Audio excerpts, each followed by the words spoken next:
నవరసంబులుకు నాట్య మయూరియై మూల శబ్దంబుల మోక్షహంస.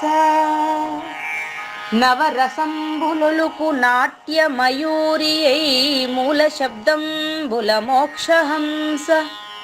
పరమ పవిత్రమౌ పరమాత్మ గీతయే నేడు నాట్యం బాడుచుండెగనుమా. పరమ పవిత్రమో పరమాత్మ గీతయే నేడు నాట్యం బాడుచుండెగనుమ. మునిరతనార్యులు మోదిల్లు శిష్యుండు, మునిరతనార్యులు మోదిల్లు శిష్యుండు సహజాచలుని కంఠ శబ్దరీతి. అజ్ఞానతిమిరంబులంతంబుజేయ అనాదిబోధను వినుము ఆర్యులార. అజ్ఞానతిమిరంబులంతంబుజేయ అనాదిబోధను వినుము ఆర్యులార.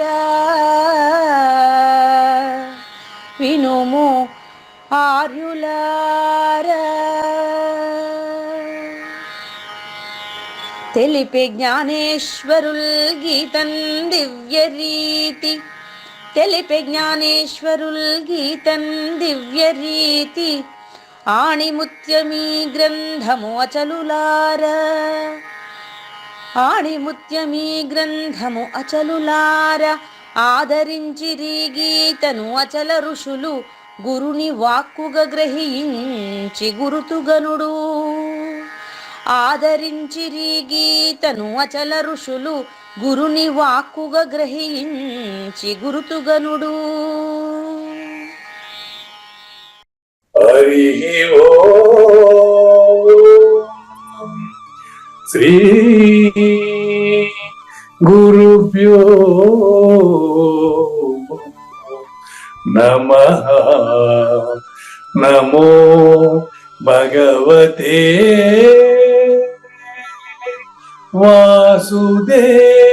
వాసుదేవాయ. ఓం నమో నారాయణాయ. ఓం నమః శివాయ. ఓం నమః శివాయ. ఈ గీతా జ్ఞానయజ్ఞ కార్యక్రమం మొదలై నిన్నటికి 1060 రోజు అయిందండి. ఈ రోజు 1061వ రోజు.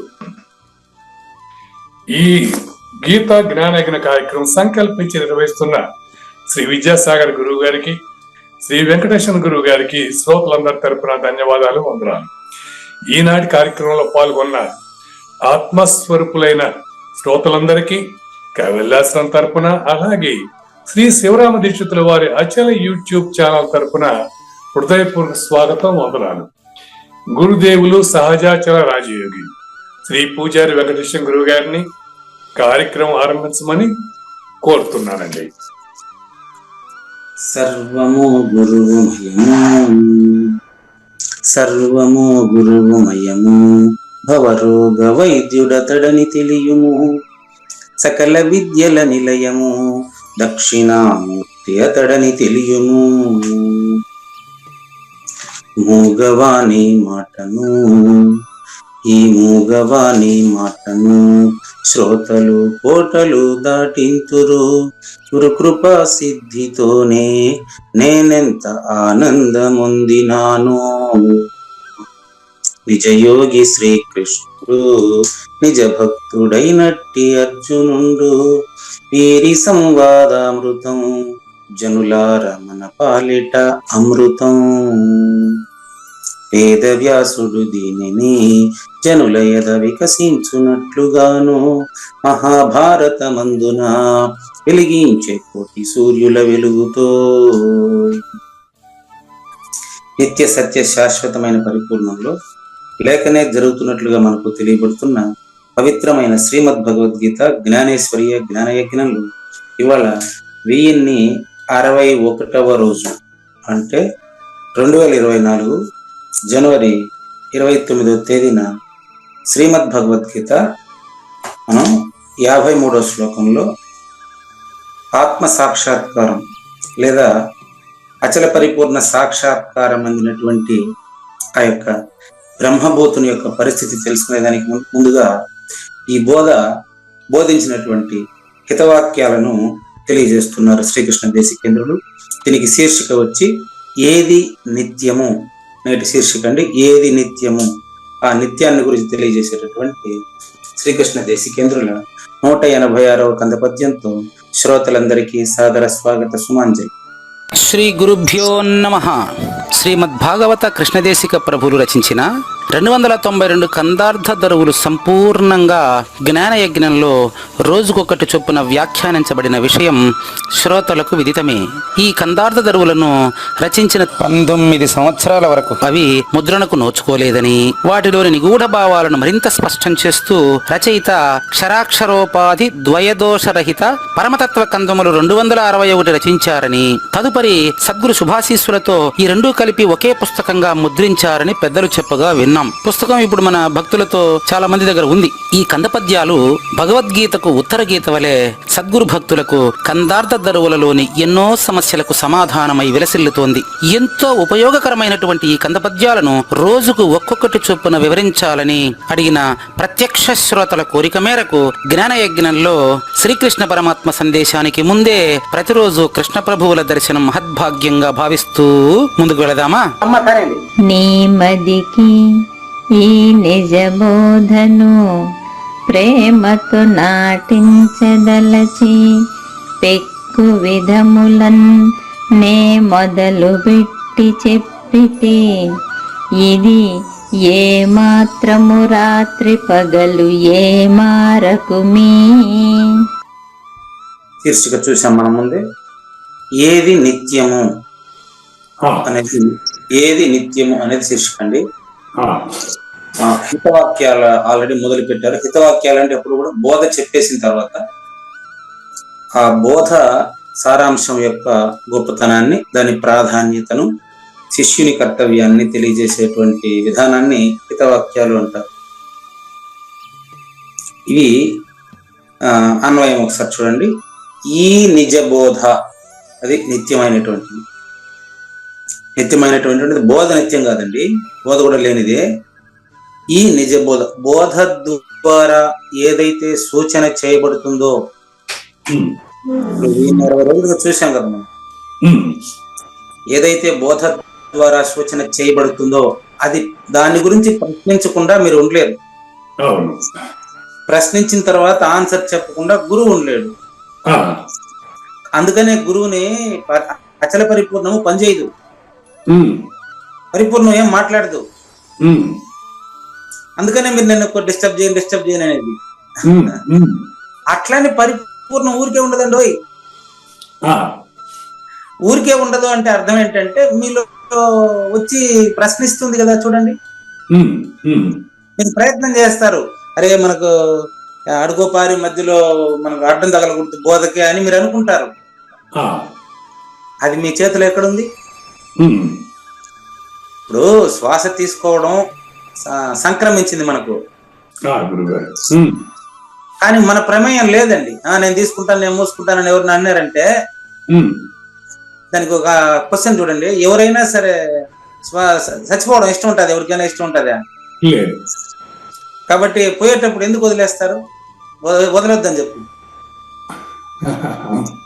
అది కుదిరే పని కాదు. అంటే శ్వాస తీసుకోవడం వదలడము అనేది ప్రకృతి పరంగా జరిగేది. అది శ్వాస జరిగేది ప్రకృతి పరంగా. నువ్వు ప్రకృతికి అతీతుడు నాయనా. అది ఆ నిన్ను గురించి నేను చెప్తా ఉండేది. ఆ నిన్ను గురించి నువ్వు ప్రశ్నించకుండా ఉండలేవు, నేను సమాధానం చెప్పకుండా ఉండలేను.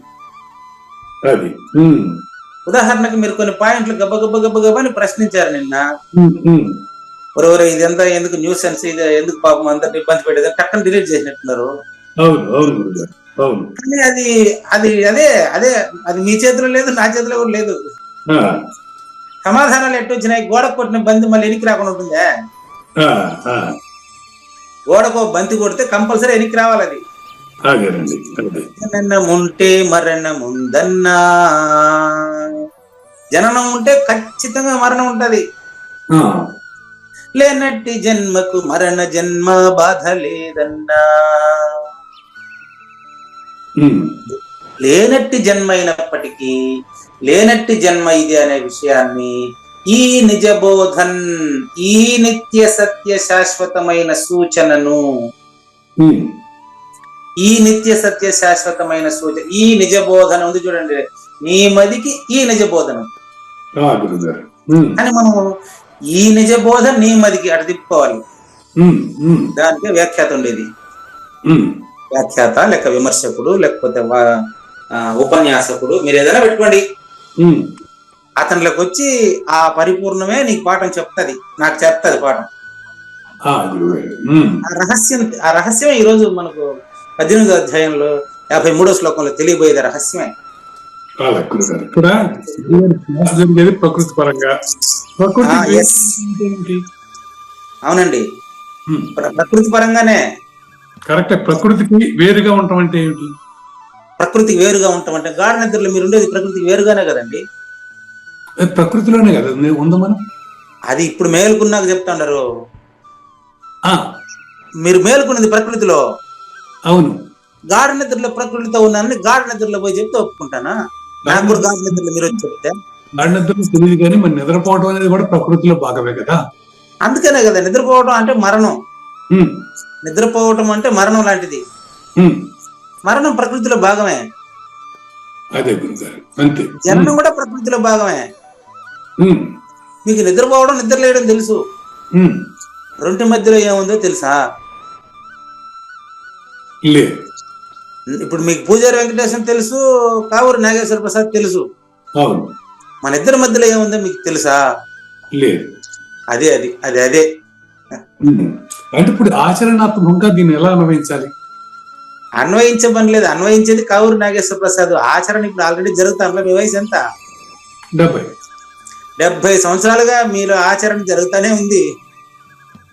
లేదు గురుగారు, 70 సంవత్సరాలని మీరే అన్నారు కదా. ఇప్పుడు 70 కరెక్ట్. ఇంకా ఆచరణ అనేది పర్టికులర్ గా మనం సంకల్పించుకుంటే జరిగేది తప్ప కాదండి, జరిగేది కాదుగా. కాదండి, మీరు సంకల్పించుకుంటే జరిగేది ప్రకృతి పరంగా. మీ సంకల్పంతో సంబంధం లేకుండా 70 సంవత్సరాలకు ముందు ఏదైతే ఉందో ఇప్పుడు 70 సంవత్సరాల తర్వాత కూడా అదే ఉంది. అదే గాఢ నిద్ర వంటిది. అంతే తప్ప మనం సంకల్పించి చేసేది 6 గంటల నుంచి 7 గంటల వరకు మధ్యలో చేసే పని. అయితే 6 నుంచి 7 వరకు మన సంకల్పంతో జరిగినప్పుడు కూడా నిజమైనటువంటిది అదే. ఈ ఏది నిత్యము అంటున్నాను ఇక్కడ, అదేమైనా బోధిస్తుందే? నిత్యమైన బోధించదు కానీ తెలియజేస్తుంది.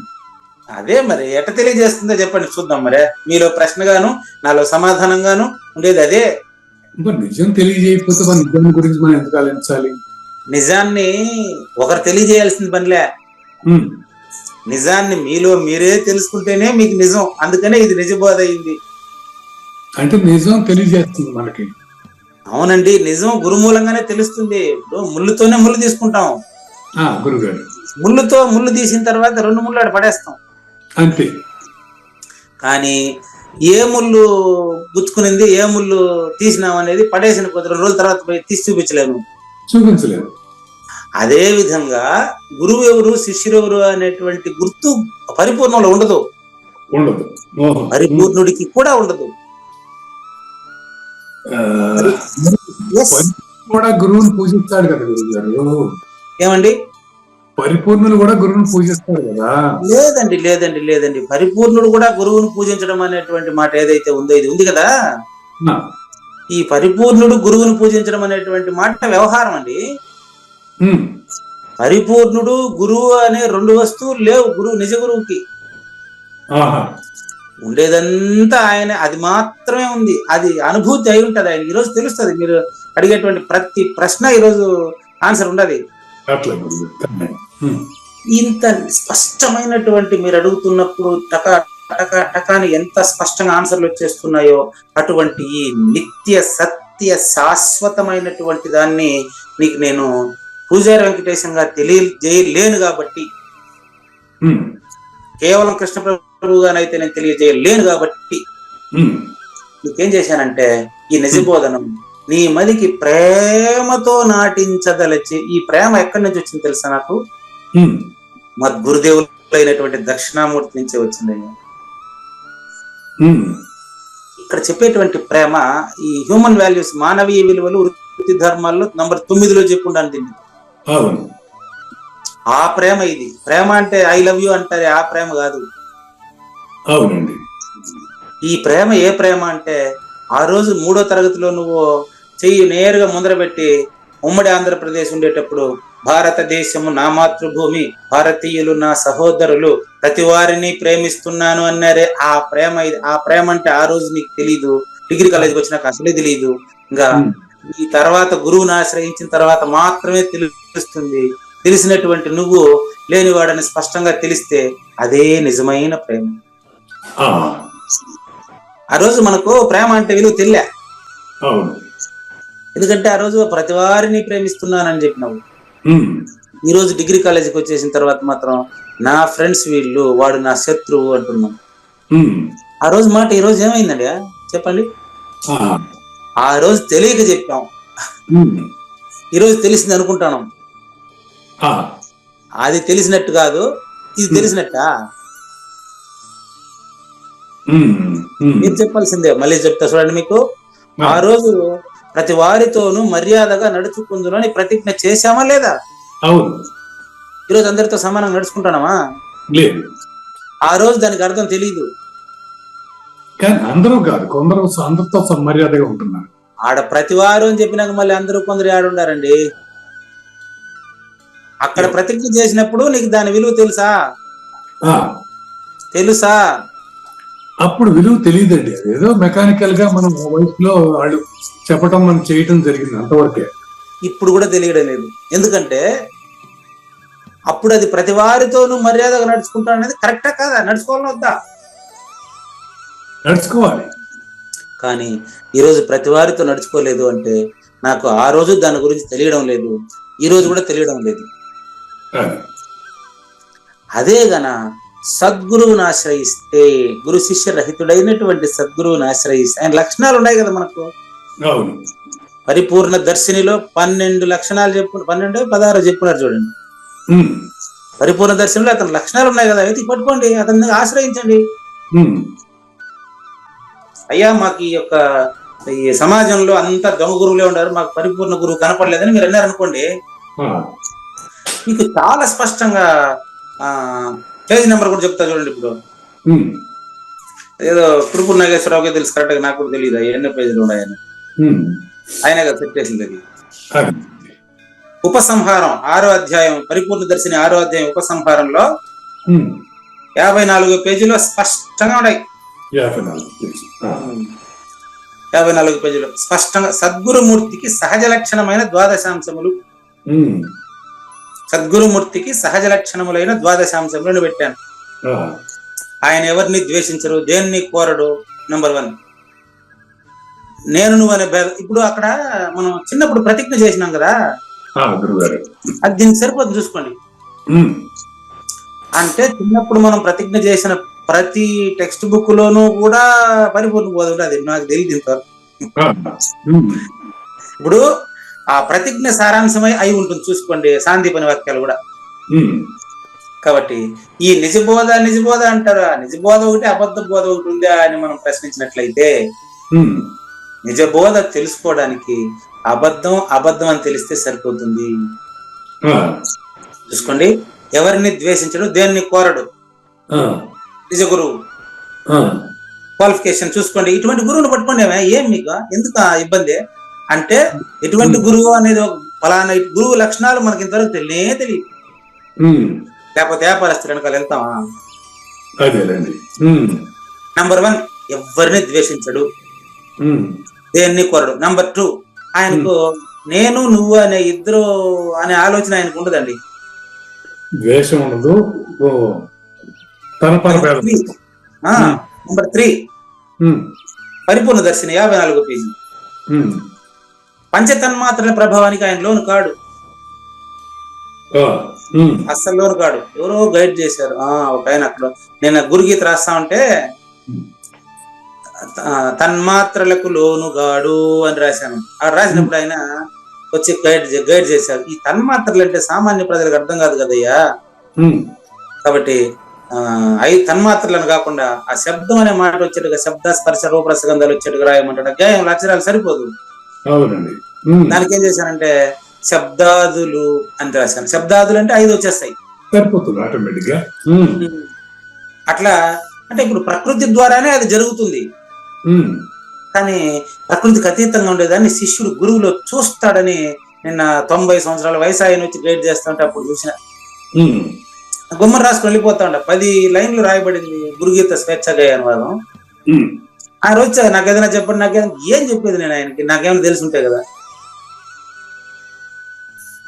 అప్పుడు ఆయనకి ఆ రోజు రచించబడిన 10 స్వేచ్ఛగా అనువాదాలు ఆయన చెప్పిన, ఇది రాయబడింది ఈ రోజు అంటే దీనికి ఈ రోజు నేను మీ దగ్గరకు వచ్చింది అన్నాడు ఆయన. అంటే ఇప్పుడు దాని అర్థం ఏంటంటే గురుగీత 10 చరణాలు నా దగ్గర బాగా రాయించడానికి ఆయన వచ్చినాడు. కానీ ఆయన ఏమనుకున్నాడు, ఓహో సహజాచల రాజయోగి దగ్గరికి పోతే నాకు ఏదైనా సందేశం వస్తారు ఆయన అనుకున్నాలే, ఆయన వచ్చి నాకు సందేశం ఇచ్చిపోయిండు. మీరు రాసిందని ఆయన సంతృప్తి చెంది వెళ్ళిపోయాడు. ఆయన మిమ్మల్ని రాయించలేదు, మీరే రాశారు. అవునండి, నేను రాసింది నిజమైతే ఆయన తన్మాత్రలు దాన్ని కొట్టిపించేసి ఆయన రేపు ఎందుకు రాశాను, నేను రాసిన భావన నాకుంటే అది ఉంటే మరి తన్మాత్రలు అనేది కొట్టేసి ఆయన చెప్పినట్టుగా శబ్దాదులను చేరరు, జగతిని అంటకనే జగతిలో జీవిస్తారు. ఇవంతా ఆయన చెప్పిన పదాలంతా ఇంకా సింప్లిఫై అయింది. అది అక్కడ వచ్చిన జరిగిన కార్యక్రమం ఏంటంటే ప్రకృతి ఈ శరీరాన్ని ఉపయోగించుకుంటుంది. బాగా గమనించండి, ప్రకృతిలో ఈ శరీరం ఉపయోగపడుతూ ఉంటుంది. అందులో ఎవరెవరికి ఏదేది ఉపయోగపడాలన్నా పరోపకారం ఇదం శరీరం. చెట్లు ఎన్ని పండ్లు కాసినప్పటికీ ఆ పండ్లు నేను ఇంతమందికి పంచాననేది రికార్డు నోట్ చేసి పెట్టుకుంటారే, అట్టుంటాడండి పరిపూర్ణుడు. ఆయనకి ఇద్దరు ఒకటేనండి. 2 శత్రువులు మిత్రులు 2 వస్తే వీడు శత్రువు వీడు మిత్రువు అని గుర్తిస్తుంది చెట్ట, గుర్తించదు. అట్ట పంచతన్మాత్ర ప్రభావానికి లోను కాడు. నంబర్ 3 పాయింట్, ప్రాపంచిక విషయాల ప్రభావం వారిపైన అసలు ఉండదండి. వారిపై ఉండదని వారికే తెలియదండి. ఆయన మనకు ప్రవర్తనలో ఉంటాడు. ఆయన రాగ ద్వేష ధర్మ అధర్మ రహితుడు, నిరహంకారుడు. కానీ ఇది ఇక్కడ కాంట్రవర్సీ. ఇప్పుడు ధర్మాధర్మ రహితుడు అంటే కృష్ణ పరమాత్మ ధర్మం కోసం నేను యుద్ధం చేస్తున్నాను అన్నప్పుడు కాదండి, ధర్మరహితుడైతే ఇది ఎలా చేస్తాడు? చెప్తున్నా కదా, ఇప్పుడు మీరు దిగేస్తున్నారు. ఇప్పుడు ఈ చెప్పిన సూత్రాలు ఈ పరిపూర్ణ దర్శనం ఉండా, ఇవి 12 మంది 12 గురువులు దీన్ని పరీక్షించారండి. వాళ్ళు ఎవరు తెలుసా? నంబర్ 1 అభయానందం, గురువు గారు. నంబర్ 2 లింగమూర్తి. ఓకే, ఇటువంటి వాళ్ళు ఎంతమంది అనేది కూడా మీకు ఇది కూడా ఇచ్చాను, లిస్ట్ కూడా ఉండాలి. అంతమంది దాంట్లో చెప్పినటువంటి విషయాలు అవి. ధర్మాధర్మాలు అంటే మళ్ళీ శ్రీకృష్ణుని మీరు ధర్మాధర్మాల కింద తీసుకుని వస్తే ధర్మాధర్మాలకు అతీతుడు ఆయన దక్షిణామూర్తి స్వరూపుడు అంటా ఉంటే శ్రీకృష్ణమూర్తి కృష్ణమూర్తి కాదు, జగద్గురువా, జగత్తుకు అతీతుడు, జగత్తుకు ఆయన అతీతుడండి. అతీతుడు మరి జగత్తు కోసం మరి ఏం చేయగలుగుతాడు? అయితే దీని ప్రకారం జగత్తు కోసం ఏం చేయగలుగుతాడు అనేది జగత్తులో ఉండేవాడు ఆలోచించమాట. జగత్తు కోసం అన్ని చేస్తూ కర్తృత్వం లేకుండా ఉండే ఆయన జగదాతీతుడు, జగద్గురువు. అంటే ధర్మం చేస్తాడు, ధర్మం పాటిస్తాడండి. పాటించేవాడు ఉండడండి. ధర్మం అతని చేత పాటించబడుతుందండి. ఉదాహరణ గాఢ నిద్రలో మీరు నిద్రపోతుంటారండి. ఆ, నేను నిద్రపోతున్నాననే కర్తృత్వం మీకు ఉండదండి. ఉండదు గురుగారు. అవును. అట్ట అంతే. నిద్రలో మీరు గాఢంగా నిద్రపోయేటప్పుడు మిమ్మల్ని తిప్పినోడు కానీ పొగిడినోడు కానీ ఈ రెండింటికి మీరు స్పందిస్తారేంటి? ఏమి గుర్తుండదు. అదే ఐదో లక్షణం. తెలీదు. ఆ, నిందాస్తుతుల పట్ల సమభావంతో ఉంటారు. ఇప్పుడు అట్టే ఉంటారు ఉమ్, వాళ్ళు. 3 అవస్థల్లో అట్టే ఉంటారు. అంతే. ఎవరి వలన ఇబ్బంది పడరు, ఎవరిని ఇబ్బంది పెట్టరు. అది క్లియర్. కాబట్టి వెరసి ఈ 5 లక్షణాలను కలిపితేనే 6. ఉమ్, సమస్త కర్మల యందు కర్తృత్వ రహితముగా వ్యవహరించగలరు. ఈ ఒకే మాట ముందే రాస్తే ఏమంటే అయ్యని అర్థమైంది రాస్తే. ఉమ్, కాబట్టి ఈ విధంగా 12 లక్షణాలు. అందరి దగ్గర మీ దగ్గర పుస్తకాలు ఉన్నాయి, మనకి ఇప్పుడు సమయం కూడా కాదు. అవును. ఈ 12 లక్షణాలని చదువుకొని అట్లాగే. అటువంటి గురువుని ఆశ్రయించండి అని కృష్ణ ప్రభువులు మనకు చెప్తా ఉండేది. ఓకే. ఈ నిజ బోధను ప్రేమతో, అంటే ఆ ప్రేమల గురించి ఇన్ని వచ్చినాయి ఇప్పుడు మనకు. అవును. ఆ ప్రేమ అనన్యత చెప్పుకుంటాను అక్కడ కూడా ఆ మాట. అనన్యత. తల్లికి బిడ్డ పైన ఉండేది ఏంది? అనన్యత. మరి అది పక్కన పెట్టి వీడు నా ఫ్రెండు, ఇతన్ని మాత్రం నేను ప్రేమిస్తాను, ఈ అమ్మాయిని మాత్రం నేను ప్రేమిస్తానంటాడు. వాడు ఏం చేద్దాం? వాడు అది ప్రేమ కాదు నాయన అంటే ఇప్పుడు అర్థం కాదు వాడికి. ఆ, అవును. నేను అది ప్రతి వారితో మర్యాదగా నడుచుకుంటాను, అందరినీ ప్రేమిస్తాను, అందరినీ బాగా చూస్తాను, అందరినీ సమానంగా చూస్తాను, అందరినీ గౌరవిస్తాను, అందరి శ్రేయోభిలాషులే నా ఆనందానికి మూలం అని ప్రతిజ్ఞ. అదే కదా ఆ రోజు ప్రతిజ్ఞ ఉండేది. అవును. ఆ రోజు అట్లా ప్రతిజ్ఞ చేసేసి వీడు నా ఫ్రెండ్, వాడు నా శత్రువు, ఈయన కాపీ కొట్టించు ఆయన కొట్టించొద్దు అంటాడు. ఏం మనిషి అండి వీడు. కాబట్టి ప్రేమ అనేటువంటి పదానికి నిజమైనటువంటి అర్థం అచల సద్గురుమూర్తి దగ్గర మాత్రమే దొరుకుతుంది, వేరే వాళ్ళ దగ్గర దొరకదు, వ్యాపారస్తులు ఇక్కడ ఉండదు. కాబట్టి ఈ నిజ బోధను నాయన మీ అందరికీ ప్రేమతో నాటించదలచి ఈ పుస్తకం రాశాను. ఈ పుస్తకం రాసిన వాడు కానీ శాశ్వతం కాదు. సద్గురుమూర్తి నిజమైన శాశ్వతమైనటువంటి విషయాన్ని తెలియజేయగలడు. నేను మొదలుపెట్టి పెక్కు విధములని చెప్పి తిని ఎన్నో దృష్టాంతాలు చెప్పాను మీకు. మీరు అడుగుతా ఉంటే టకా టకా టకా అని ఎక్కడి నుంచి చెప్పానో నాకు కూడా తెలియదు. అది విభుదుల వల్ల విన్నంత కన్నంత తెలియవచ్చినంత తేట పరిచాను. అంటే మీకు నేను సమాధానం చెప్పడం ఎవరి దగ్గర నుంచి నాకు వచ్చిందే ఉంటది కదా, నాదే ఉండదు. అది ఏదైనా సరే. నిన్న మీరు అది చూశారు, ఒక పోస్ట్ చూశారు, అది ఎవరో పెట్టింది అప్పు. అది దాన్ని పెడితేనే మీకు టక్కున మీకు ప్రశ్న వచ్చా, ఆన్సర్ కూడా మీకు వచ్చేసా. కాబట్టి అది వేరే వాళ్ళది, ఇది వేరే వాళ్ళదే. అది వాయింది, ఇది నీది.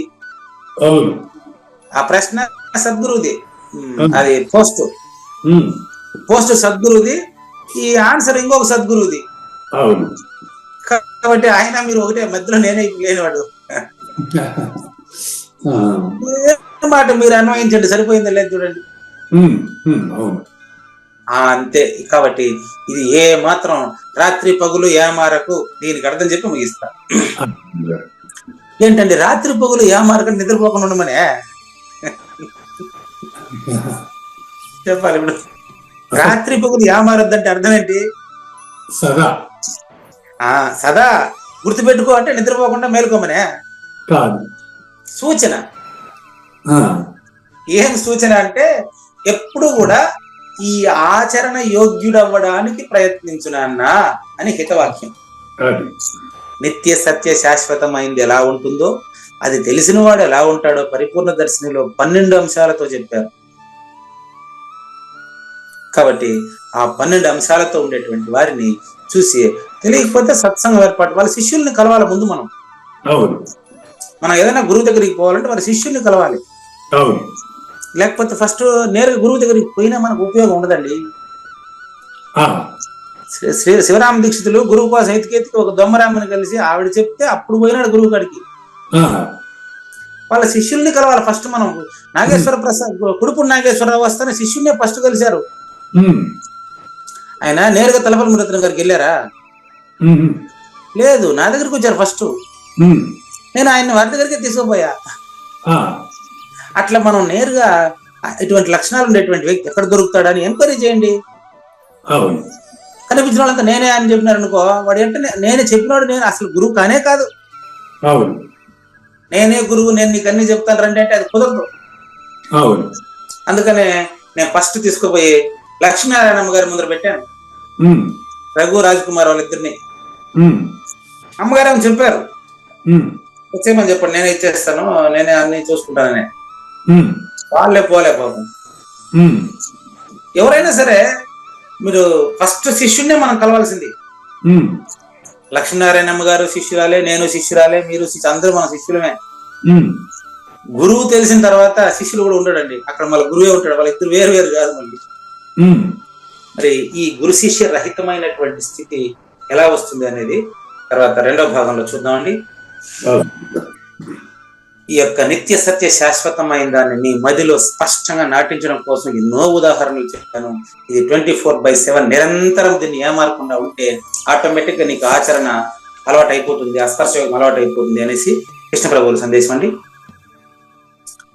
రచయితకు ధన్యవాదాలు తెలియజేస్తూ నెక్స్ట్ 1061 ఎపిసోడ్ లో ఈరోజు రెండవ భాగం 18వ అధ్యాయం మోక్ష సన్యాస యోగము. సాక్షాత్ అనాది నిర్వికల్ప పరబ్రహ్మను అపరోక్షంగా వించేటటువంటి మోక్ష సన్యాస యోగంలో 18వ అధ్యాయంలో మనం 53వ శ్లోకంలో ఉన్నాం. 53వ శ్లోకం 50% కంప్లీటెడ్. ఏదంటే అహంకారం బలం దర్పం కామం క్రోధం పరిగ్రహం అంతవరకు అయిందండి. ఆరింటిని అహంకారమే మొదటి శత్రువు, అందులో ఉండేటువంటి ఉపశత్రువులు 5 మంది. అహంకారంలోనే బలం, అహంకారంలోనే దర్పం, అహంకారంలోనే కామం, అహంకారంలోనే క్రోధం, అహంకారములోనే పరిగ్రహం. ఎవరిదైనా కొట్టేవాలి, ఎవరిదైనా తీసుకోవాలి, ఎందులోనే లాభం సంపాదించాలి, ఇది పరిగ్రహం అంటే. కామన్ గా చెప్పాను మీకు, అష్టాంగ యోగాల్లో అపరిగ్రహం అనేది ఉంటుంది. దానికి ఆపోజిట్ వాడు పరిగ్రహం. అయితే ఇది మనకు వ్యాఖ్యాతే చెప్పాలా, ఎవరంటే వాళ్ళు చెప్పలేరు. చూసుకోండి, ఇప్పుడు 6లా కనిపిస్తుంది, ఇది 6 కూడా ఒక్కరికి ఉండేదే, లేనెరుకకు ఉండేదే. వీటిని విముచ్య, విముచ్య అంటే అర్థం ఏంటి చూడండి. విముచ్య, ముచ్య అంటే విడిచి అండి, విముచ్య అంటే పూర్తిగా పరిత్యజించి. అహంకారము, స్వామి వివేకానంద అంటాడు ఈ అహంకారం గురించి, అహంకారముని పతనానికి తొలి మెట్టని మరువకు, ఆత్మవిశ్వాసం నిన్ను నడిపిస్తుంది తుది వరకు అంటాడు స్వామి వివేకానంద. నేను కాంపిటేటివ్ ఎగ్జామ్ రాసేటప్పుడు ఇది ప్రతిరోజు గుర్తుపెట్టుకునేది నేను దీన్ని. అప్పుడు తెలియదు ఆత్మవిశ్వాసం అంటే ఏంటని, ఇప్పుడు కూడా తెలియదు, ఇప్పుడు తెలిసిందని చెప్పేదానికి కూడా లేదు అదే విషయం. కానీ ఇది ఇక్కడ భగవద్గీతలోనే ఉండదు ఇది. కానీ గురుగారు తెలిసిందని చెప్పడానికి ఏముంది దాంట్లో? చెప్పేటోడు కనపడడం లేదే. నిద్రపోయినప్పుడు నేను నిద్రపోతున్నాను చెప్పలేవే. మరి తెలిసింది ఎవరికి? నిద్రపోయేది ఎవరు? లేనివాడు. మరి లేనివాడు ఎట్లా చెప్తాడు? తెలియాల్సిన అవసరం ఏముంది? గురువుకి గురువు తెలిసింది ఆల్రెడీ. సరే, నేను ఇప్పుడు కాదనలేదే, గురువుకు తెలిసింది, నేను కాదనలేదు, నేనేం లేదని చెప్పలేదు. గురువుకు తెలిసిందండి, నిజమే, నేనేం కాదని చెప్పలేదు కదా. అవును గురుగారు. పూజారి వెంకటేశానికి ఆ రోజు తెలియదని చెప్పినా, ఈ రోజు తెలిసిందని చెప్పడానికి లేదని చెప్పినా.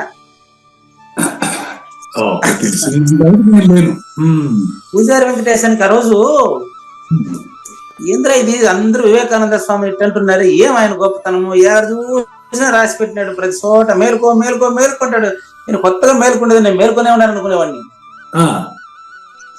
మరి ఆయన మేలుకోమన్నది ఎక్కడి నుంచి ఎక్కడికి అనేది ఇప్పుడు తెలిసింది అనేదానికి కూడా లేదు. కాబట్టి అహంకారంని పతనానికి తొలిమెట్టని మరొక అన్నాడు. ఆ అహంకారాన్ని 5 పీసులుగా చేసి 6వది కాదు అహంకారం. అహంకారంలో ఇవన్నీ ఉన్నాయి, ఇవన్నీ కలిస్తేనే అహంకారం, అది 6వది కాదు. 3 ముక్కలుగా కోసిన పండు 4వది కాదు. ఇక్కడ 5 రకాలుగా చెప్పినటువంటి అహంకారం 6వది కాదు. అట్లని చెప్పేసి అహంకారంతో ఎటు చెప్తాడు అహంకారం? నేను ఇప్పుడు చీకటే, నేను వెలుతురైనాను అని చెప్పేదానికి చీకటి ఆడు ఉందా? అట్ట అయితే చీకటి కాకముందు అక్కడ వెలుతురుంది అనేటువంటి, అక్కడ వెలుతురు చీకటి కాకముందు కూడా వెలుతురుంది చూపించేదే. ఇప్పుడు ఒకటి ఉంటేనే ఒకటి లేకుండా పోతుంది దీన్ని బట్టి. అట్ట కాదండి, అట్ట కాదు. ఒకటి ఉంటే ఒకటి లేకుండా పోవడం కాదండి. వెళ్తుంటే లేకుండా పోతుంది. లేదు అట్ట కాదు, అట్ట కాదంటున్నాను కదా, మీకు అది క్లారిటీ ఇప్పుడే ఇస్తాను. చీకటి వెలుతురు అనే రెండింటినీ గుర్తించేటటువంటి నువ్వు కావూరి నాగేశ్వర ప్రసాద్ కాదు. బాగా గమనించండి, కావూరి నాగేశ్వర ప్రసాద్ చీకటిని వెలుతురుని రెండుగా గుర్తించే ఆయన. ఇంతవరకు మీరు 1061 రోజుల్లో వినకుండా ఉండేటటువంటి ఒక సూచన వస్తా ఉంది. ఇప్పుడు చూడండి, ఇప్పుడు చీకటి వెలుతురుకి తేడా మీరు చూస్తున్నారు కదా. వెలుతురుని వెలుతురని చూశారు, చీకటిని కూడా చీకటి అని చూస్తున్నటువంటి మీరు వెలుతురు. ఓకే, క్లియరా? మీరు వెలుతురు అంటే మీ ప్రకాశం ముందు ఈ రెండూ లేదు. అది నిజమైన ప్రకాశం. కానీ అక్కడ మీకు ఒక హద్దు ఉంది. హద్దు అవగాహన కాకపోతే నేను చేయగలిగింది ఏం లేదు. కావూరి నాగేశ్వర ప్రసాద్ లో తెలియబడుతున్నటువంటి భేదభావం సూర్యునికి చంద్రునికి సంబంధించినటువంటి ప్రకృతిది. అవును, సూర్యుడే మీకు బుద్ధిగా ఉన్నాడు, చంద్రుడే మీకు మనసుగా ఉన్నాడు. సూర్య చంద్రులను మనోబుద్ధులుగా కలిగినటువంటి కావూరి నాగేశ్వర ప్రసాద్ గారు చీకటిని వెలుతురుని, మంచి చెడు, ధర్మ అధర్మం తెలుసుకుంటున్నారు కదా. ఈ గురువు చెప్పేది ఈ సబ్జెక్ట్ కాదండి. మరి పరిపూర్ణుడికి ఎరుక కనపడదు కదా గురువు గారు. అది మీరు చెప్పనిస్తలేదు. అది మీరు చెప్పనిస్తలేదు. పరిపూర్ణుడికి ఎరుక కనపడడం కాదండి, పరిపూర్ణుడికి ఎరుక లేదండి. ఎరుక లేదు, చాలా తేడా ఉంది. Lot of between two things, చాలా తేడా ఉంది. Lot of difference between two things. పరిపూర్ణుడికి ఎరుక కనపడదు అంటే పరిపూర్ణుడుని మీరు ప్రతిపాదన చేసినట్టు. నో, పరిపూర్ణుడిని మీరు చెప్పేదానికి లేదు, అది నేను చెప్పేదానికి లేదు. అది పరిపూర్ణుడికి ఎరుక ఉండదండి. ఉదాహరణగా చెప్తాను ఇక్కడ. ఉదాహరణగా సూర్యుడి వల్ల రాత్రింపగళ్ళు, సూర్యుడి దగ్గర ఇదంతా చెప్పలేము, కాలిపోతాం. సూర్యుడి వల్ల రాత్రింపగళ్ళు అంటాం కదండి. సూర్యుడి దగ్గర రాత్రింపగలు రెండు ఉండదండి, ఉండవు. సూర్యుడి దగ్గర రాత్రింపగలు. అట్లా సద్గురువుకి ఎరుక కనపడకుండా పోవడం కాదండి, ఎరుక లేదండి అతనికి. అతను మాత్రమే ఉన్నాడయ్యా. అదే అంటున్నా. దీన్ని విముచ్య అంటే అర్థం ఇదే. విముచ్య అనే పదానికి ఇంత దూరం చెప్పాను నేను. అదే రెండో లైన్ స్టార్ట్ అయిందండి 18వ అధ్యాయం 53వ శ్లోకంలో. విముచ్య అంటే, ముచ్య అంటే వదలడం. ఇప్పుడు మీరు ధర్మాధర్మాలని, ద్వంద్వాలని వదిలినానన్నారు అనుకోండి, అది ముచ్య. విముచ్య అంటే మీరు అచల పరిపూర్ణులు అయిన తర్వాత అంటే అది ఎప్పుడో అయిన తర్వాత కాదు, ఇక్కడే ఈ సమయంలోనే. విముచ్య అంటే మీకు మళ్ళీ ప్రశ్న రాని స్థితి, ప్రశ్న తలెత్తని స్థితి అది. అప్పుడు దాన్ని విముచ్య అంటారు. విముచ్య ఎట్టుంటాడంటే వదిలిపెట్టి నిర్మమః. నిర్మమః అంటే ఏ వస్తువు నాది అనేటువంటి తలంపు నీకు రాదు. నాగేశ్వర ప్రసాద్కి వస్తుంది. చాలా ఇంపార్టెంట్ ఈ మాట. పూజారి వెంకటేశానికి వస్తుంది, ఇది నా పుస్తకం, ఇది నేను నా డ్యూటీ. పూజారి నేను లేచి డ్యూటీకి పోవాలి కొంచెం, అది పూజారి వెంకటేశం పని. కానీ ఇక్కడ నిర్మమః. నిర్మమః అంటే ఏ వస్తువు నాది అనే భావన అతనికి ఉండదు. కానీ వ్యవహారంలో అందరికంటే చక్కగా తన ధర్మాన్ని తను నిర్వర్తిస్తూ ఉంటాడు. దీనికి ఇంకొక ప్లస్ కూడా చెప్పారు కృష్ణ పరమాత్మ. ఇంకా బాగా నిర్వర్తిస్తాడట. పరిపూర్ణ ప్రబోధ తెలిసినందుకు ప్రథమ ప్రయోజనం డ్యూటీగా చేయడం చాలా ఇంపార్టెంట్. పరిపూర్ణ బోధనకి తెలిసినందుకు ప్రథమ ప్రయోజనం అంటే డ్యూటీగా చేయడమే. అతను మిగతా వాళ్ళకంటే బాగా కర్తృత్వరహితంగా, కర్తవ్య సహితంగా, ఏంది భలే ఉండదు, కర్తృత్వరహితంగా కర్తవ్య సహితంగా చేస్తాడు.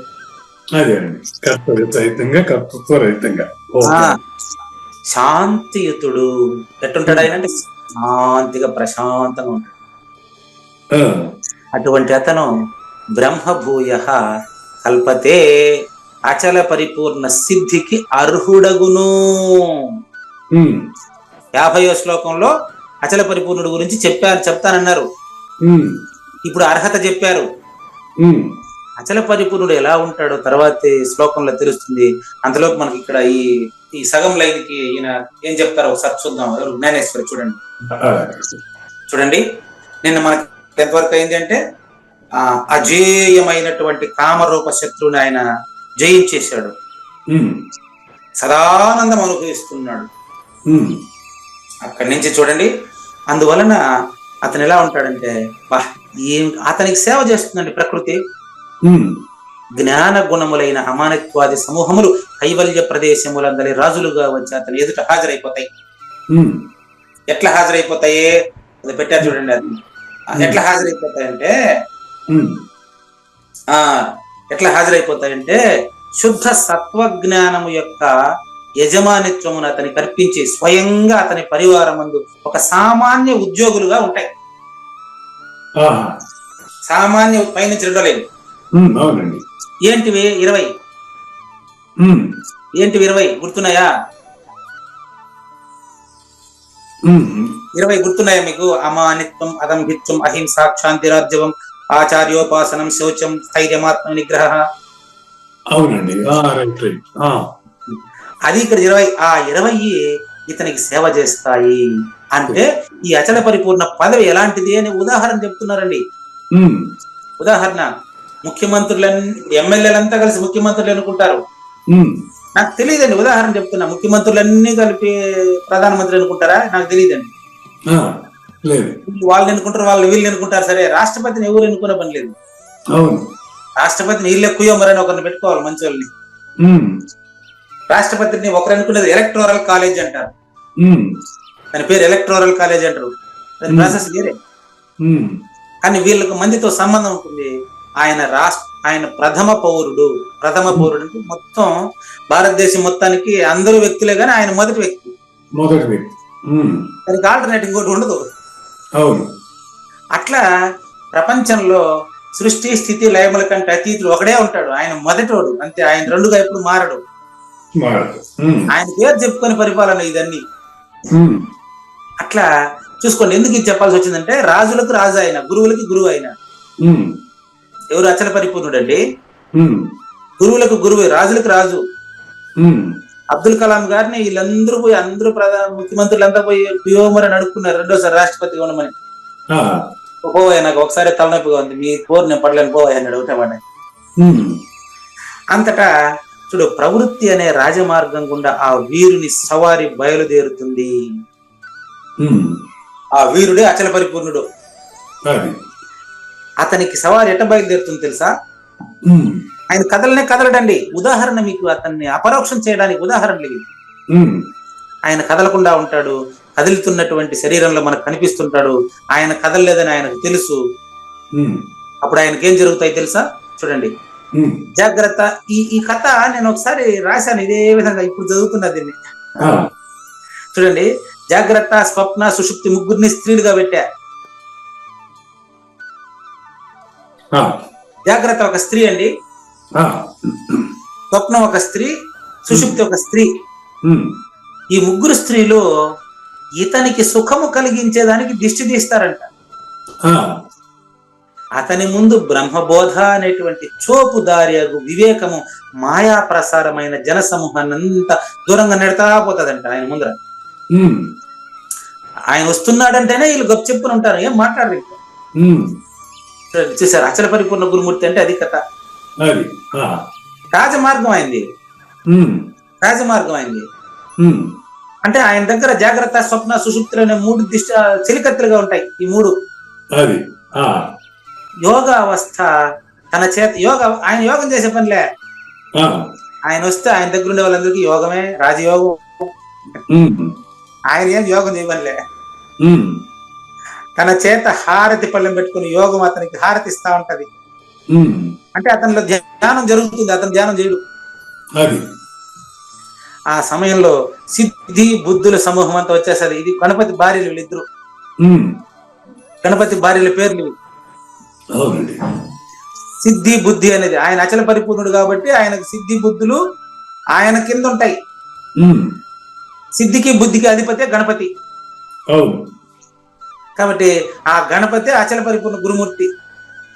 అది సిద్ధి బుద్ధికి అధిపతి గణపతి. బాగుందండి. అవి ఆ వీరుని ఏది సిద్ధి బుద్ధి భార్యలు ఇద్దరు కూడా ఎప్పుడు కూడా పూల వాన చేత స్నానం చేయిస్తూ ఉంటాయి. సిద్ధి బుద్ధి అంటే ఏం లేదండి, ప్రకృతిలో ఉండే సిద్ధులన్నీ ఆయన కాడే ఉంటాయి కదా, అందరూ ఆయన కాడే ఉంటారు కదా, అందరూ అతన్నే కదా, అసలు సృష్టి చక్రానికే పూజ్యుడు కదండి. అందుకే కదా గణపతి ప్రథమ పూజ అందుకునేది. కాబట్టి ఎందుకో గణపతి స్తవంలో చెప్పాను నేను మీకు, పంచదశి దుర్గానంద స్వామి చెప్పిన గణపతి స్తవంలో చెప్పాను దాని గురించి. ఈ విధంగా బ్రహ్మైక్యం అనే స్వరాజ్యము చాలా దగ్గరకు వచ్చడం వలన అతనికి 3 లోకాలు ఆనందంతో నిండి ఉన్నట్లు కనిపిస్తుంది. ఇప్పుడు చెప్పిన వాళ్ళందరిలోనూ పరిపూర్ణతనే చూస్తాడు ఆయన. ఎందుకు? ఆయన పరిపూర్ణుడు కాబట్టి. కాబట్టి అది ఎట్లా చెప్పాలంటే నాకు రాదని చెప్పేదానికి, నిద్రలో నిద్రపోయేవాడు నిద్రను చూస్తున్నాడు అన్నట్టు లెక్క.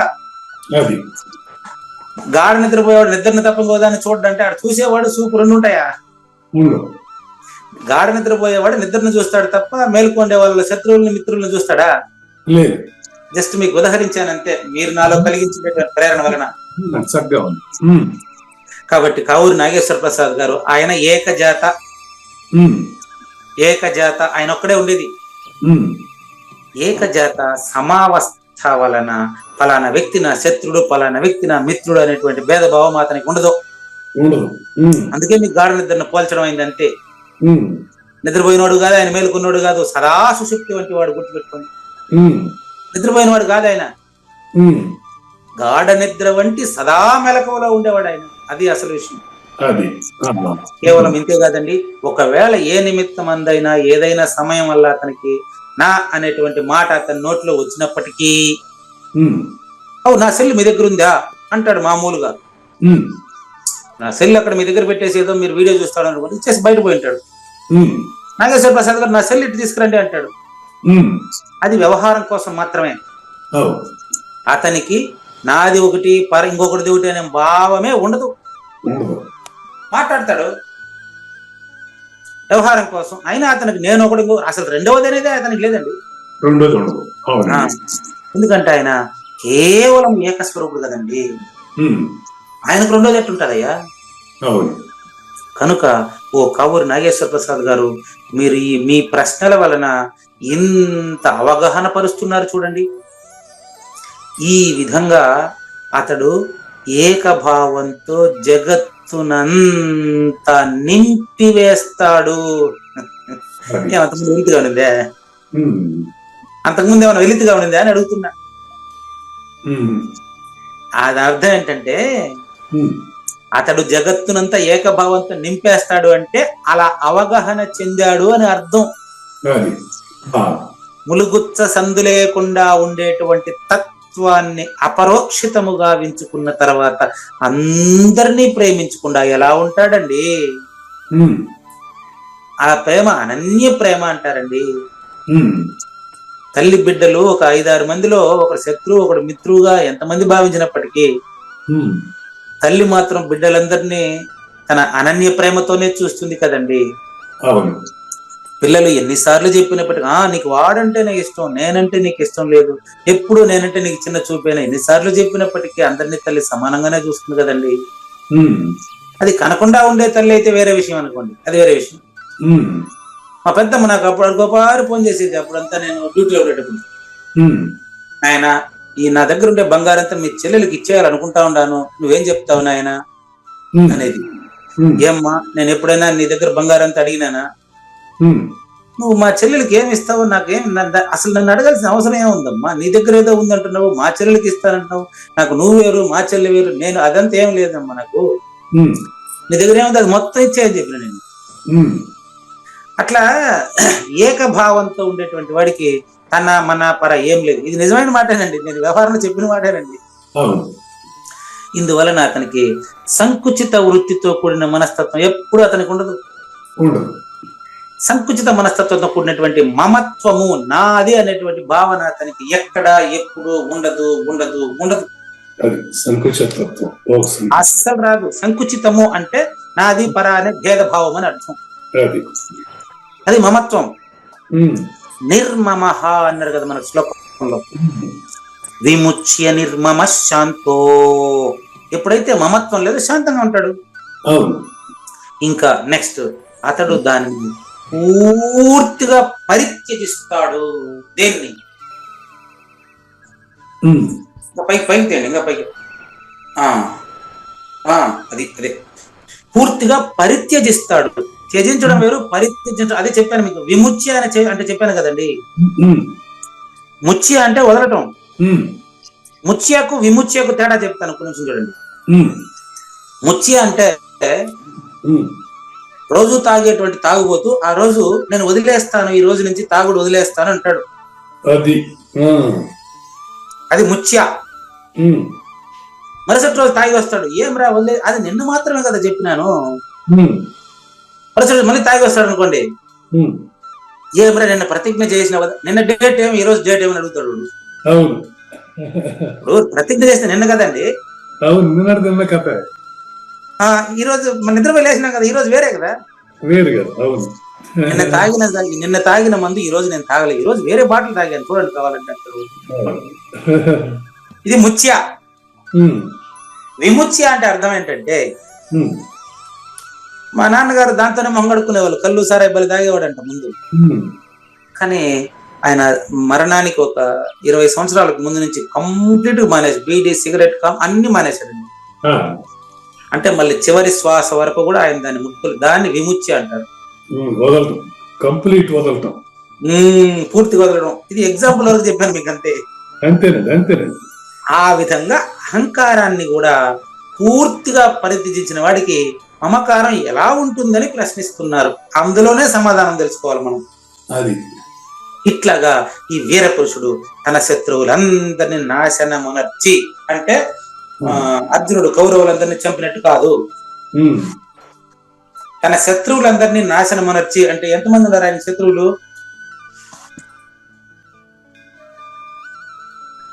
అది ఎలా చెప్తాం? మానవుడికి శత్రువులు ఎంతమంది? ఎవరికండి? మానవుడికి. మానవుడికి శత్రువులు ఎంతమంది? మన అరిషడ్ వర్గాలు శత్రువులు. అరిషడ్ వర్గాలన్నీ ఎందులో ఉన్నాయి? 4. కాబట్టి మానవుడికి శత్రువు ఒక్కడే. వాడెవరు? వాడే. ఎస్, ఇదే ఆన్సర్. చూసారా, ఇన్ని రోజులు మీరు ప్రశ్నించి నేను ఆన్సర్ చెప్పేది ఉండే. భగవద్గీత పూర్తి అయ్యేటప్పటికి నా ప్రశ్నకి మీరు ఆన్సర్ చెప్పేది ఉండే. ఇప్పుడు మనం అట్లా కూడా సరిపోతుందా? ప్రాక్టికల్ గా అది సాధ్యమా? సాధ్యం. అంటే మీరు చెప్పిన ఆన్సర్ నాకేం తెలుస్తుంది? నేను చెప్పాను ఊరికే వాచ్యంగా, కానీ వాచ్యంగా చెప్పినా ఎట్ట చెప్పినా ఆన్సర్ అదే కదా. నాలో వ్యక్తీకరణం అయి బయటికి వెళ్తే కదా వ్యవహారం నడిచేది ఇక్కడ. అవునండి. ఉద్ధరేద్ ఆత్మనాత్మానం నా ఆత్మానం అవసాదయేత్ ఆత్మైవ హి ఆత్మనో బంధువు ఆత్మైవ రిపురాత్మనః. 6వ అధ్యాయం శ్లోకం నంబర్ 5. తాను గాని అహంకారాన్ని వదలకపోతే తనకు తానే శత్రువు. అహంకారాన్ని వదిలినట్టు తనకు తానే మిత్రుడు. అంతే అంతే, మీరు చెప్పింది కరెక్ట్. బాగుంది, చక్కగా. అది గీతలో ఉండే 6వ అధ్యాయం 5వ శ్లోకం అది. అవును. చాలా మంది అనుకుంటారు ఈ పూజారి వెంకటేశం అడిగిన దానికంత సమాధానం చెప్పేస్తున్నాడని. చాలా రాంగ్ అది. ఆయనకు భగవద్గీత కంఠస్థం పెట్టాడు కాబట్టి, అప్పుడప్పుడు అది ఆయన మైండ్ లో ఫిక్స్ చేసుకున్నాడు కాబట్టి దాని నుంచి ఒకటి వదులుతూ ఉంటాడు. అంతేగాని ఆయన నేర్చుకునేది ఏమి ఉండదు. మీకు చెప్పినటువంటి ప్రశ్నలన్నీ నేను ఎక్కడి నుంచి చేశానంటే ఇందులో నుంచి చేశా. రిపు అంటే శత్రువు. ఆత్మైవ రిపు, తానే శత్రువు. బంధువు ఆత్మైవ కింద. ఈ సమాధానం మీ దగ్గర చెప్పించడానికే నేను ప్రశ్నించా. అంటే నా కోపం నా శత్రువు, తన కోపం తన. దీన్ని సులభంగా చెప్పారు వాళ్ళు. అవును. తన కోపమే తన శత్రువు, తన శాంతమే తనకు రక్ష, దయ చుట్టంబౌ, తన సంతోషమే స్వర్గము, తన దుఃఖమే నరకమండ్రు, తథ్యము సుమతి. ఎదుటోళ్ళకి చెప్పారా, తనకు చెప్పారా? అక్కడ ఉంది కదండి, ఎదుటి వాళ్ళకి చెప్పారా, చెప్పేటోడికి చెప్పారా పద్యం? చెప్పేటడికే చెప్పారు. అందుకనే తన తన తన అన్ని పద్యాల్లో తన తన తన పెట్టాడు చూడండి. ఆ పద్యమే ఇది. ఈ శ్లోకమైన ఆ పద్యమైన ఒకటే. ఈ శ్లోకమే ఆ పద్యం, ఆ పద్యం ఈ శ్లోకం. అది భద్రభూపాలుడు అంటారు, ఈయన కృష్ణుడు అంటారు. వీళ్ళిద్దరిని రెండుగా చూసినంత వరకు నాకేం తెలియదు. వీళ్ళిద్దరిని ఒకటిగా చూసినప్పుడు తెలిసినోడు లేడు. అది క్లారిటీ. ఓకే, ఇప్పుడు మళ్ళీ జ్ఞానేశ్వరి కాడికి వచ్చేయండి. అతనిని ఇక మమత్వము స్పర్శించదు. మీరే చూడండి, అతను ఎరుకను అంటుకోడు అని చెప్పలేడా? ఎరుక అతన్ని అంటుకోదు. అది అసలు విషయం. నిద్రపోయిన తర్వాత నువ్వు ప్రపంచాన్ని వదలడం కాదయ్యా, ప్రపంచం నిన్ను అంటది నాయన. అది లెక్క. లెక్క అది. ఈ లెక్క ప్రత్యక్ష శ్రోతల్లో ఏమండి, ఈ లెక్క ప్రత్యక్ష శ్రోతల్లో తెలిసిన వాళ్ళకే తెలుసు, తెలియని వాళ్ళకి చెప్పినా తెలియదు. ఈ విధంగా ఈ వీర పురుషుడైనటువంటి కావూరి నాగేశ్వర ప్రసాద్ తన శత్రువులు అందరినీ నాశనం అనొచ్చి అంతమంది ఉన్నారా? ఎందుకు ఈ మాట అన్నారంటే, అహంకారం, బలం, దర్పం, కామం, క్రోధం, పరిగ్రహం 5 మాటలు వాడారు కదా. ఆ 5 మందిని ఒక్క వేటుతో నశింపజేయాలి. ఆ శస్త్రం పేరు అసంగ శస్త్రం. నరకాల్సిన వృక్షం పేరు అశ్వత్థ వృక్షం. మీకు శత్రువుల్ని పేర్లతో సహా ఇచ్చేస్తాను. మీకు నరికేదానికి ఏమిటండి? ఇంకా ఎంత స్పష్టంగా కృష్ణ పరమాత్మకు మీ శత్రువుల పేర్లు చెప్తాడు, మీకు ఆయుధం చెప్తాడు, నరకమని మిమ్మల్ని చెప్తాడు, నరికే చోటు కూడా మీలోనే చూపిస్తాడు. ఏం బయట పోయే పని ఏమైనా ఉందే? ఇప్పుడు ఎటు వాళ్ళు అరిషడ్ వర్గాలు ఉన్నప్పుడు వాడు మన శత్రువు కాకుండా ఉంటాడా? మన మీద మళ్ళీ చెప్పండి. అరిషడ్ వర్గాలు ఎదుటి వ్యక్తిలో ఉన్నాయండి, అతను మన మీద వ్యక్తం చేస్తున్నాడు, అప్పుడు మనకి శత్రువు కాకుండా ఉంటాడంటారా? నాకు కొంచెం క్లియర్ వినపడలేదండి. అరిషడ్ వర్గాలు మాత్రం అనిపిస్తా ఉంది. అరిషడ్ వర్గాలు ఎదుటి వ్యక్తిలో ఉన్నాయండి. కాదండి, అతను మన పైన ప్రయోగిస్తున్నాడు. మీరు వినడం లేదు. ఎదుటి వ్యక్తిలో ఉన్నాయని భావిస్తా ఉండేది ఎవరు? నేనే కావచ్చు. కాబట్టి భావించే వాడిలోనే ఉంటాయి ఎదుటి వ్యక్తిలో ఉండేదనేది ఈడు ప్రతిపాదన. ఎందుకుండవు గురువు గారు? లేదండి, చూపించేదా? ఎదుటి వ్యక్తిలో ఉందా, భావించే వాడిలో ఉంది? ఇప్పుడు చూపించమంటారా? చెప్పండి గురువు గారు. చూపిస్తానండి, అలాగే మీరు చూడండి. కోపము, అరే మీకు మానవీయ విలువలు, వృత్తి ధర్మాల్లో బాగుందని కూడా మీరు చెప్పారు కదా. అదే అంతే కరెక్టే, గాని ఇప్పుడు మరి అది అందరి భావన అంటే ఇప్పుడు అనేది కరెక్ట్ కాదండి. పర్లా ఇబ్బంది లేదు, అది వేరే విషయం. పూజారి వెంకటేష్ అని చెప్పేది కరెక్ట్ కాదండి అయ్యా. పూజారి వెంకటేష్ అని చెప్పిన దానికి నాగేశ్వర ప్రసాద్ కూడా ఏకీభవించినప్పుడు మాత్రమే అది కరెక్ట్ అండి.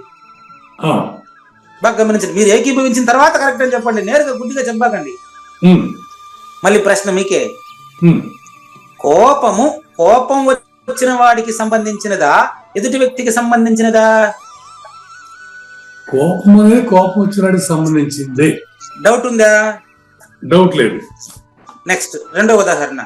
దుర్యోధనుడి కోపానికి పాండవులు కారణమా, దుర్యోధనుడు కారణమా? ఎవరి కోపానికి? దుర్యోధనుడి కోపానికి కారణం అండి. అవునండి, దుర్యోధనుడి కోపానికి కారణం దుర్యోధనుడే, పాండవులు కారణం. అనుమానం లేదు. కానీ నేను అడిగిన దానికి మాత్రమే చెప్పండి, మీకు అవకాశం లేదాడా? అట్లాగే చెప్పేది పూర్తిగానండి. నంబర్ 1, కోపము వచ్చిన వాడిదే బాధ్యత అన్నారు. కోపం వచ్చినదే బాధ్యత. నంబర్ 2, దుర్యోధనుడి కోపానికి పాండవులు కారణం కారు, అది కూడా మీరు చెప్పారు. మళ్ళీ కానీ అంతా మీకు అవకాశం లేదు.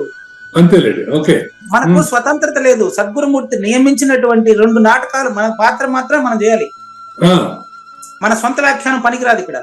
ఉమ్, గురుమూర్తి మిమ్మల్ని ప్రశ్నించడానికి, నన్ను సమాధానం చెప్పడానికి, నన్ను ప్రశ్నించడానికి, మీరు దానికి తగిన సమాధానం చెప్పడానికి మాత్రమే కృష్ణ పరమాత్మ జ్ఞాన యజ్ఞంలో మన ఇద్దరిని నియమించారు. రైట్. మన సొంత వ్యాఖ్యానాలు ఇక్కడ పనికిరావు. అవునండి.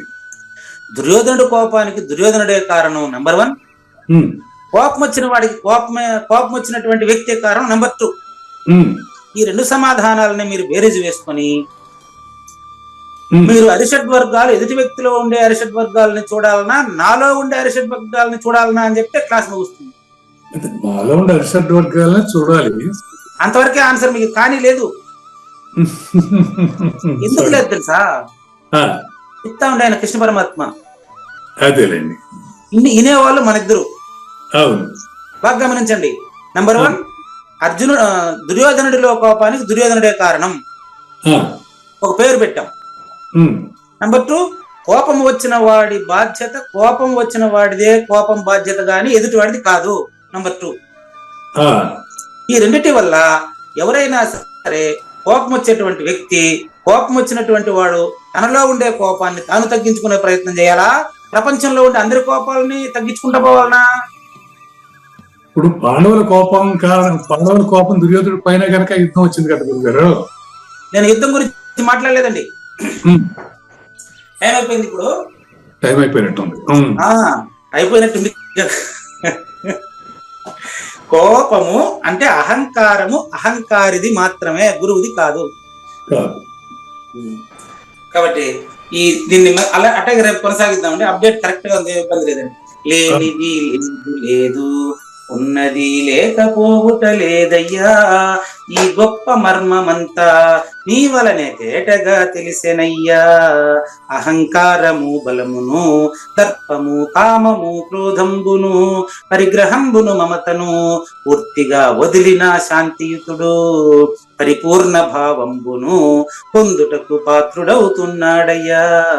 శ్రీకృష్ణుని పలుకును సూటిగా తలపల మునిరత్నమే, శ్రీమించిన భావమై సద్గురువు చెప్పకనే చెప్పెను గదా.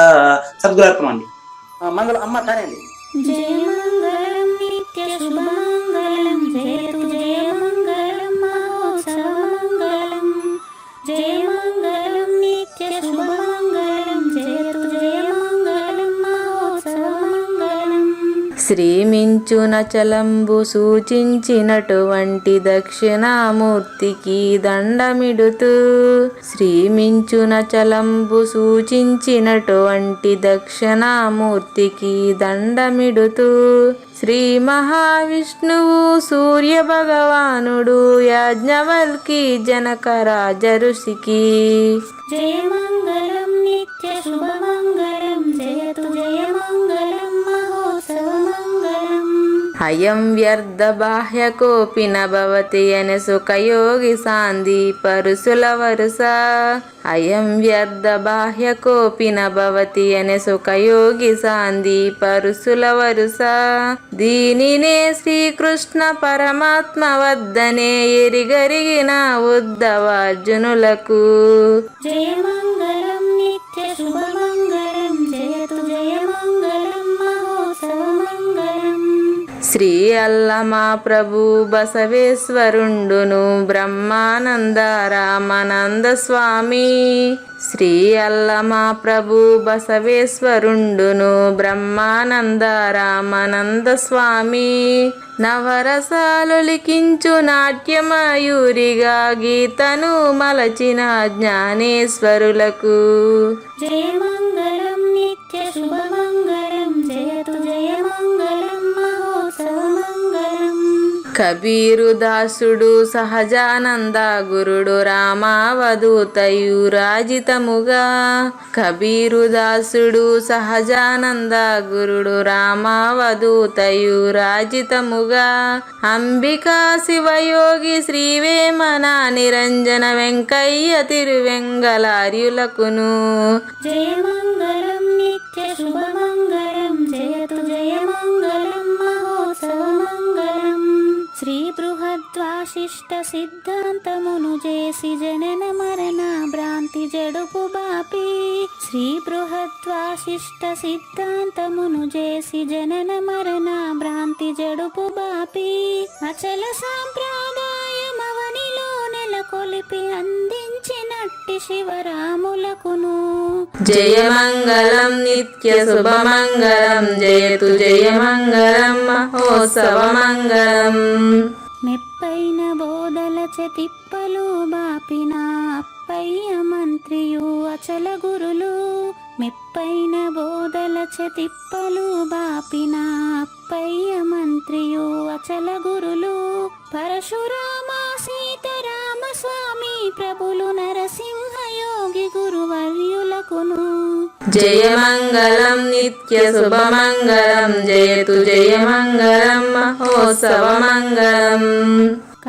కందార్థములనందించి బృందముకు రంది పాపిన కృష్ణ ప్రభువునకును కందార్థములనందించి బృందముకు రంది బాపిన కృష్ణ ప్రభువునకును పలుకులా కందనిది పరబయలు ఇది అని పలికిన ఫీల్కాన లక్ష్మణునకు జయమంగళం నిత్య శుభమంగళం జయతు జయమంగళం మహోత్సవమంగళం. ఫీల్కాన లక్ష్మణుల ప్రియ శిష్యవర్యుండు అవధూతయని పేరావనియందు ఫీల్కాన లక్ష్మణుల ప్రియ శిష్యవర్యుండు అవధూతయని పేరావనియందు పాఠాలు నేర్పించి పీఠాలు ఏర్పరచి శంఖబాపిన వెంకటేశ్వర వదూతకు జయమంగళం నిత్య శుభమంగళం జయతు జయమంగళం మహోత్సవమంగళం. బట్టబయలున ఎరుక పుట్టనే లేదని బాలాజీ సింగు ఈ కీలు తెలిపే బట్టబయలున ఎరుక పుట్టనే లేదని బాలాజీ సింగు ఈ కీలు తెలిపే మూలమూలేనట్టు ఎరుకేమి లేదని తెలియజెప్పిన మునిరత్నమార్యులకును జయమంగళం నిత్య శుభమంగళం జయతు జయమంగళం మహోత్సవమంగళం. నరస్వప్నము వంటి సురస్వప్నమిది అని పరిపూర్ణ దర్శినిని ప్రకటపరచి నరస్వప్నము వంటి సురస్వప్నమిది అని పరిపూర్ణ దర్శినిని ప్రకటపరచి సహజాచల రాజయోగి సద్గురు కృపచ సాంప్రదాయక గురుల సరసన జేరే జయమంగళం నిత్య శుభమంగళం జయతు జయమంగళం మహోత్సవమంగళం.